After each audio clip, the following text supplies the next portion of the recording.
Bueno, si el ministro Reyes tenía el chicharrón de las motos, el ministro Liscano tiene un chicharrón aún más complicado, que es pues un trabajo muy poco grato, que es liquidar gente. Liquidar gente o mover gente o quitarle privilegios a unas personas. Es increíble leyendo el reporte, uno de los reportes de el doctor Liscano, a qué horas nos inventamos todas estas consejerías que no son más que ministerios paralelos llenos de burocracia, de carros, de nombramientos. Es una barbaridad. Y pues eso pasa y el gobierno va entrando y el que sigue lo vuelve y les fascina la burocracia.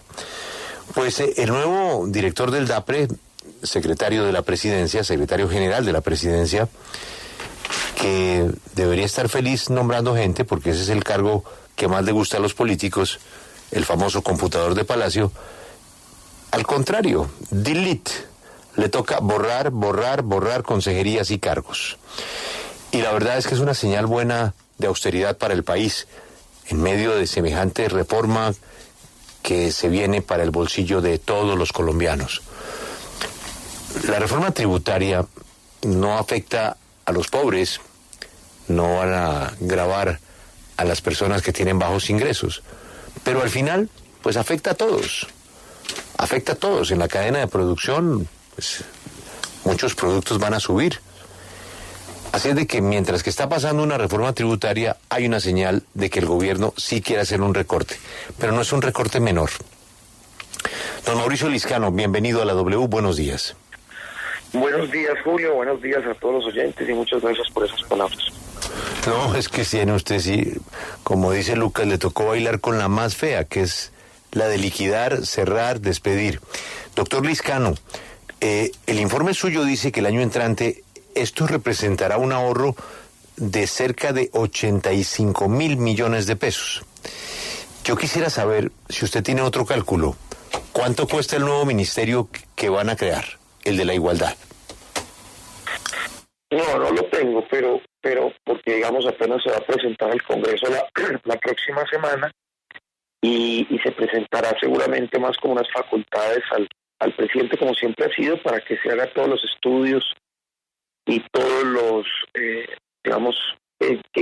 funciones pasan, porque desgraciadamente no todo se va a crear, seguramente algunas se van a trasladar, y seguramente eso es un hecho de cargas y digamos, se tendrá que entregar, digamos, cuánto cuesta o si realmente simplemente es un traslado de funciones. Eso pues está en debate y toda dura, pero sí le cuento lo que estamos haciendo, digamos, aquí en la presidencia, lo que usted bien dice. Nosotros recibimos una presidencia de la República pues con 13 altas consejerías, que como usted bien lo manifiesta, eran ministerios pequeños, porque cada alta consejería pues no solo tenía un alto consejero que ganaba el sueldo del ministro, sino que a su vez tenía unos asesores de casi 18, 19 millones de pesos por asesor del asesor, secretaria, obviamente conductor y todo un equipo técnico que los acompañaba, que en promedio tenían entre 2 y 3 carros, altos esquemas de seguridad, no sé, unos tenían 10, 15, bueno, no voy a hablar en nombres propios, pero tenían 10, 15 escoltas. Entonces digamos que había unos costos paralelos muy altos, que los asumía la presidencia, que además generaba una duplicidad de funciones, porque no se entendía cómo había un ministro de defensa y además había un alto consejero para la seguridad, o cómo había un canciller y además había una persona que manejaba las fronteras, o cómo había un bienestar familiar y había una consejería para la niñez. Entonces, pues encontramos eso, digamos, totalmente lleno de burocracia, y la decisión que tomamos desde el primer día, por instrucciones del señor presidente, pues fue cómo eliminamos, digamos, toda esa burocracia innecesaria, y durante 2 meses, pues todo el equipo de presidencia, porque esto no es solamente delito, esto hay que hacer unos estudios de cargas laborales, de a dónde quedan las funciones, y todo eso realmente requiere mucho trabajo administrativo. Pues durante 2 meses trabajamos en este tema. Ayer ya tuvimos la conclusión es una presidencia de la República mucho más eficiente, donde, como usted bien lo dice, ya no va a habernos como un director del DAPE, sino que volvemos a un cargo mucho más austero, que es el secretario general, donde ya no hay jefe de gabinete, sino volvemos a una jefe de despacho presidencial, donde se eliminan, de las 13 consejerías se eliminan 8 consejerías, pero además 2 son temporales, digamos, solo quedan 5 consejerías, se elimina inclusive el cargo de alta consejería y se baja a consejero, o sea, asesor del presidente en temas donde el presidente necesita asesoría, y 2 de estas altas consejerías, digamos que es la de la consejería de jóvenes y de la mujer, cuando se cree el ministerio, pues pasan a ese ministerio, por eso no implicaría más gasto. Y pues estamos, la verdad es difícil a tomar estas decisiones, pero yo creo que para el país es un buen mensaje. Solo este año, con la decisión que tomamos, se ahorran 23.000 millones de pesos este año, en los 3 meses que quedan, y el otro año ahorramos más o menos 83.000 millones, que es la suma entre 80 altos cargos que eliminamos, que son fundamentalmente cargos de más de 15 y 17 millones de pesos. Eso suma pues además todas las primas, eso es altísimo. Los contratos de prestación de servicios que se eliminan por conjunto de estas consejerías, que eran más o menos 300 personas que estaban ahí gravitando entre asesores, contratistas, ya no nombrados, sino en prestación de servicios, y los inversiones que ellos tenían atados, porque todas estas consejerías no solo tenían burocracia, carros, escoltas, todo eso, sino que además tenían inversión. Sí. Y el 70% de esa inversión, mucho era, inclusive eran capacitaciones, entonces que ya se eliminan, y ese es el ahorro de los 83.000 millones del otro año. Sí, director, bueno, secretario ya, usted habla que quedan las consejerías de las regiones, del Comisionado para la Paz, la Consejería de los Derechos, pero yo no veo por ningún lado qué va a pasar con Saúl Catán, porque él era el consejero de Transformación Digital. ¿Qué va a pasar con esa consejería? ¿Se elimina o a dónde van a mandar a Saúl Catán? Esa consejería se elimina porque digamos, muchas de esas funciones pasan al Ministerio de las TICs, y Saúl Catán pasa a ser, digamos, asesor contratado por el BID. Nosotros tenemos un proyecto de cooperación que el BID tiene con la presidencia, y el BID lo contrató para que asesore al presidente en temas de transformación digital, pero ya no tiene el cargo de consejero ni de alto, ni tiene pues toda esta parafernalia de secretarias, asesores, y todo este equipo, que es lo que estamos eliminando, y simplemente queda como un asesor pagado con recursos del BID para acompañar al presidente en temas específicos de asesoría en esos temas de transformación digital, donde él es un experto. Sí. Doctor Lizcano, hablemos del cronograma, porque pues este anuncio implica un recorte poderoso de burocracia, pero como usted bien lo señalaba, pues toma tiempo hacer el estudio de cargas laborales, etcétera. ¿En cuánto tiempo ya vamos a ver todos esos cargos eliminados y la estructura de la nueva presidencia de la República? Ya está todo listo, digamos, ya los estudios, todo está listo, solo nos faltan 2 vistos buenos que se demoran 2 semanas máximo 3, pues sí. Pero yo creo que con la gestión se pueden hacer en 2, y es uno de la función pública que ha venido trabajando con nosotros, lo hemos visto bueno, ya lo damos por hecho, y uno del Ministerio de Hacienda, que fundamentalmente es revisar que obviamente no se aumenten los gastos, que eso es un principio de toda la reestructuración, obviamente aquí se reducen, y 2, que tienen que reeditar, o como se puede decir más técnicamente, tienen que volver a crear los cargos, meterlos en la nómina para que les paguen, eliminar los otros, sacarlos de la nómina nacional del Estado. Eso se demora como 1 semana y media mientras clasifican los cargos nuevos, sacan los cargos del presupuesto para ya no pagarles sueldo, y ellos puedan ya meterlos en la nómina nacional. Eso puede tomar más o menos unas 2 semanas. Una vez eso se haga, yo creo que el total de todo, pues el presidente ya firmará el decreto final, digamos, del nuevo diseño, que entre otras cosas, pues para anunciarlo, es indiscutiblemente el más liviano de los últimos 30 años del gobierno. Es una reducción entre el gobierno pasado casi del 30%, los últimos gobiernos casi entre el 30 y el 40%. Es de verdad la presidencia más liviana y más eficiente, digamos, de los últimos 30 años, y es un mensaje bueno para el país. Señor director del DRAPERI, yo quiero saber qué pasa con la alta consejería que estaba encargada de la implementación del acuerdo de paz, que era la estabilización que manejaba Emilio José Archila en su momento. ¿Por qué? Porque he sabido que que sí hay preocupación a nivel de quienes negociaron el acuerdo de paz, pero incluso también a nivel de algunos observadores de Naciones Unidas, porque al descargar todo en la oficina del Alto Comisionado para la Paz, pues pareciera que se difumina algo que supuestamente es prioridad para este gobierno, y es la implementación del acuerdo de paz, toda vez que el comisionado Danilo pues está muy ocupado en temas como la búsqueda de la paz con el ELN, más los encuentros con los grupos de delincuencia organizada para también pensar en la paz total. Y parece que se hace a un lado la implementación de un acuerdo con las FARC que, recordemos, venía ya cojeando desde el gobierno anterior, y como lo escuchamos ayer aquí en la W, sigue cojeando, tanto que ni siquiera está avanzando el tema del desminado. ¿No le están quitando relevancia e importancia a la implementación del acuerdo al acabar con esta Consejería de Estabilización? Esa es una gran pregunta, Juan Pablo, y gracias por hacerla porque nos permite explicarlo muy bien. Para nadie es un secreto que la paz total y la implementación de los acuerdos es una prioridad para este gobierno. La implementación incluso es la mejor garantía de buscar nuevos acuerdos, porque las grandes quejas que tenemos con los grupos irregulares en estos procesos de paz es que les da miedo iniciar nuevos procesos porque, a juicio de ellos, pues la implementación falló, se le hizo conejo en muchas cosas a los grupos que se acogieron a la paz, luego ellos temen que les pase lo mismo. Y precisamente el tener dos entidades divididas, donde una persona es la que habla con los grupos y la otra es la que implementa, pues genera no solo duplicidad de funciones, competencias, sino diferencias de decisiones.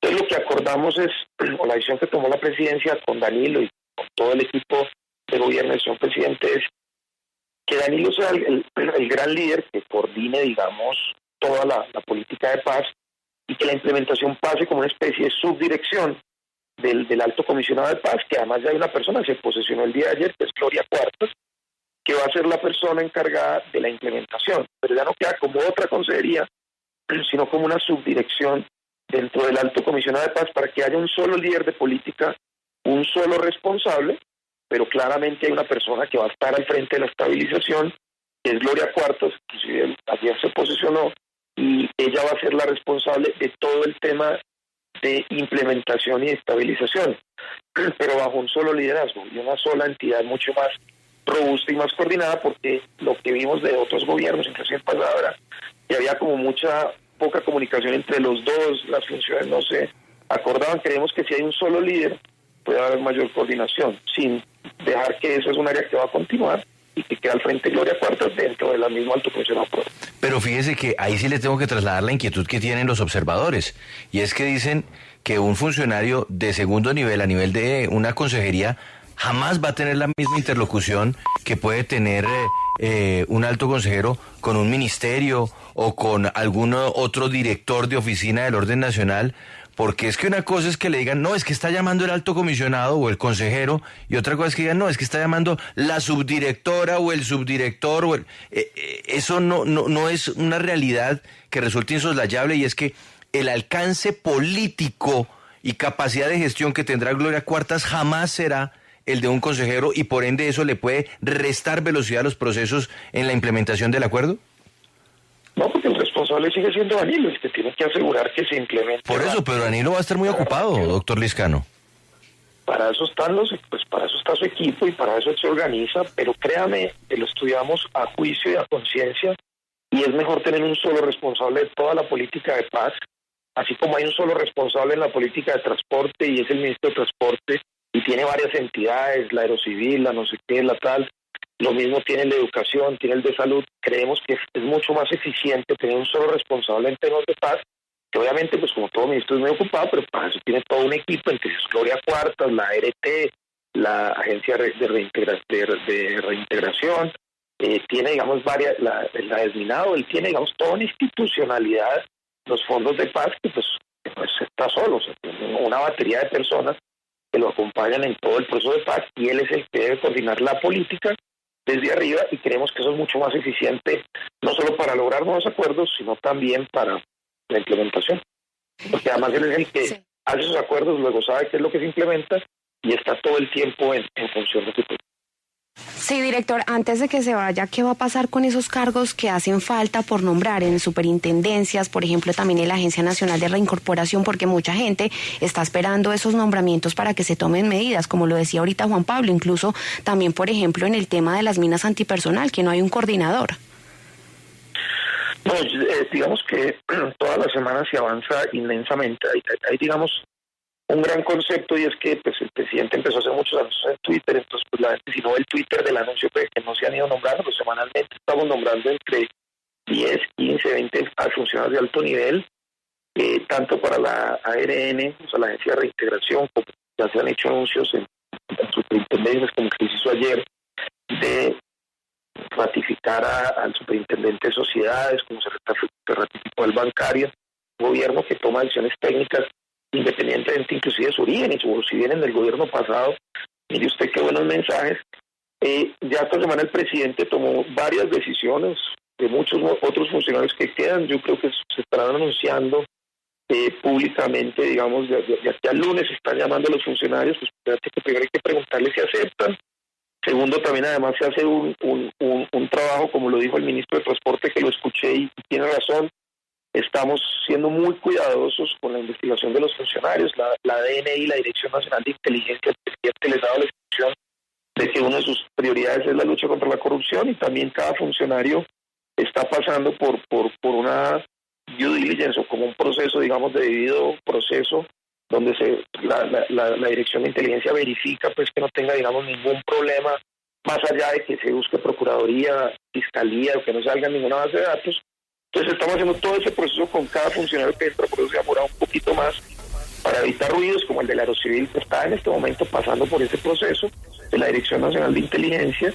Y una vez pues tengamos cada funcionario pasado por este debido proceso, y acepten además, porque hay muchos que se les ofrece, como es normal en cualquier gobierno, pues unos dicen que sí, otros dicen que no, pues ya estaremos anunciando la otra semana. Pero yo espero que de aquí a 8 días la mayoría de los nombramientos importantes queden hechos, informando que se han hecho muchos, y que obviamente las entidades siguen funcionando, porque hay funcionarios que son buenos y que se han dejado, que siguen cumpliendo su labor, y que el gobierno no ha parado un solo día. Sí, doctor Lizcano, perdóneme, otra vez le cambio de tema, pero es que no hablamos hace varias semanas y quiero preguntarle por esas compras que se hicieron para las residencias, para las casas del presidente y la vicepresidenta. Eso sucede en todos los gobiernos, pero quiero preguntarle sobre los supuestos sobrecostos. ¿Ustedes pudieron establecer si en la compra de esos objetos, de las sábanas, las televisiones, hubo algún sobrecosto? Lo primero que hay que decir es que empezamos por lo que usted dice. Todos los gobiernos, a principio de gobierno, hacen unas compras públicas para la adecuación, y esto es muy importante que la gente lo sepa, no de las casas privadas del presidente, porque la gente piensa que es que estamos comprando cosas para la casa de Chía del presidente, o para las casas o donde vive la vicepresidenta en Cauca. Pues lo que se hacen son unas compras para adecuar las casas del gobierno nacional, que nada más y nada menos no son una chiquita, porque yo entiendo que cuando uno habla de un contrato de 170 millones que fue este contrato, pues la gente se imagina pues que es que... Sí, doctor Lizcano, pero no, eso lo entendemos y lo hemos dicho en varias oportunidades, y eso pasa en todos los gobiernos y con mayor intensidad en gobiernos pasados, pero el tema de los sobrecostos, ¿hubo sobrecostos en las televisiones, en los plumones, o no los hubo? No, ya te voy a contestar eso. Es muy importante lo que tú dices, porque es que este gobierno es el que menos ha gastado en toda la historia. El gobierno doctor Lizcano, qué pena, pero la pregunta es muy sencilla. ¿Hay o no hay sobrecostos? Me parece, como ha habido pues tanto palo con ese tema, el gobierno pero que ha gastado... ya lo explicamos. La pregunta es concreta. ¿Hay o no hay sobrecostos? No hay sobrecostos, digamos. ¿Listo? Y es muy importante explicarlo, que no hubo sobrecostos. Y quien hizo la compra pues fue Colombia Compra Eficiente, que es una entidad totalmente independiente, y eso se ha verificado, lo hemos verificado internamente, y no hay sobrecostos. Y ahí está el informe que presentó Colombia Compra Eficiente, que fue quien realmente hizo las compras. Nosotros lo que hicieron fue simplemente meterse a la página virtual y comprar a través de la página virtual de Colombia Compra Eficiente, y ya Colombia Compra Eficiente ha certificado que no hubo sobrecostos, y lo has hecho por escrito y además lo has ratificado en privado porque además le hemos hecho un seguimiento a ese plan. Doctor Liscano, una última pregunta. Estamos teniendo serios problemas con los colombianos llegando a México, que es uno de los destinos más populares del hemisferio. Pienso que puede ser el más popular del hemisferio. Pero tenemos un pequeño lío. Es que no tenemos embajador o embajadora en México. ¿Cómo para cuándo ese cargo? Ya la persona está designada por el señor presidente. Yo espero que en esta próxima semana ya se haga público el nombramiento. Lo que pasa es que estos nombramientos de embajadores toman un tiempo porque se requiere un beneplácito del gobierno al que los embajadores van. Entonces uno quisiera que los países a los que enviamos embajadores pues fueran más ágiles, pero digamos, por ejemplo, en Europa estaban en verano y entonces se demoraban un poco más de lo que es usual. Ya al país de México se pidió el beneplácito, estamos a la espera de que lo dé, y una vez del beneplácito, como se llama eso en el argot, digamos, protocolario diplomático, pues se hacen los anuncios del nombramiento y seguramente se posesionará. Pero sí estamos en el gobierno muy preocupados por lo que está pasando en México, y yo creo que una vez llegue el beneplácito, pues se posicionará el embajador de México. ¿Y sabemos quién es? Pues es que por lo mismo, no podemos decir los nombres hasta que el país no diga, porque entonces pueden decir no y entonces eso sería un revés para el gobierno. Esperemos que primero el país diga que sí y ya el presidente será encargado de hacer esos anuncios, o el canciller, que son los responsables. Óigame, sigamos hablando, sé que es tema de Cancillería, pero de pronto usted tiene alguna pista. Hemos visto unas reuniones, unos acercamientos, mucho movimiento de Colombia en Venezuela, liderado por el embajador Benedetti.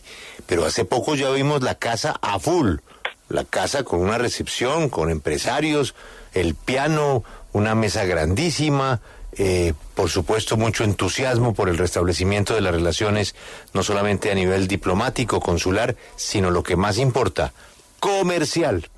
Pero un oyente me dijo, óigame, todo eso se ve muy bien, qué machera, pero ¿ustedes han pasado por la casa de la Embajada de Venezuela en Bogotá?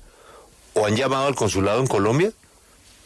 ¿Usted tiene idea de cuándo Venezuela va a hacer lo mismo en Colombia?